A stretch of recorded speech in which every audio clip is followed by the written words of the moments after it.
Well, COVID cases in Kern County not slowing down. More than 1,000 reported by Public Health on Tuesday. The state does say that if our region that we're in does not slow the spread, our hospitals will be in danger of receiving more patients than they can handle.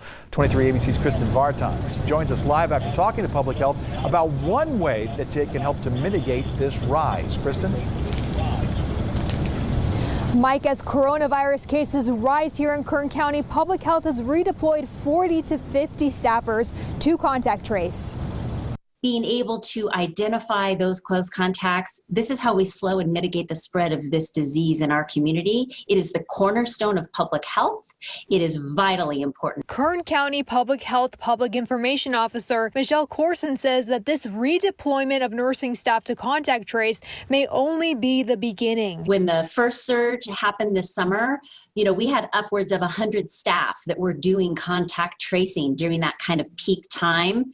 Then things really slowed down for us, which was a good thing. So, we may have only needed 20 of our staff to be doing the contact tracing during those slower months. And unfortunately, now we are ramping up. It is a method Public Health has used to identify infectious diseases like sexually transmitted diseases well before COVID-19. While common in the healthcare world, this pandemic may be the first time it's become a part of everyday conversation for the public. So, what exactly is contact tracing? If you and I had lunch yesterday and I have COVID today, they would say, okay, who were you with yesterday or the day before? Who were you in contact with? We need to trace them and find them and let them know they might have been exposed to somebody who has COVID, and then they need to get tested. Now, you're probably wondering how tracking someone like this is compliant with HIPAA. Corson says all the tracers really need are a person's name and contact information. Tracers go through rigorous training and have team leads to make sure privacy laws are not breached. Anyone ever receives a call from a contact tracer that has identified themselves as that, and they feel that they are being asked things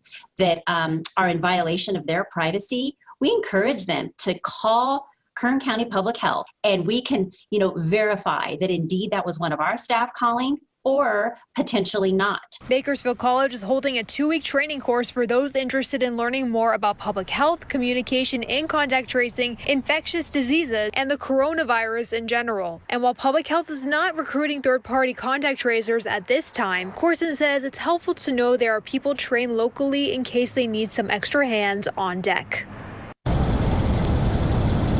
Now, Corson adds that this course does not take place of public health training for contact tracers. We'll have a link to that course on our website, turnto23.com, as well as a link to public health jobs at Public Health. Kristin Vartan, 23 ABC News, connecting you.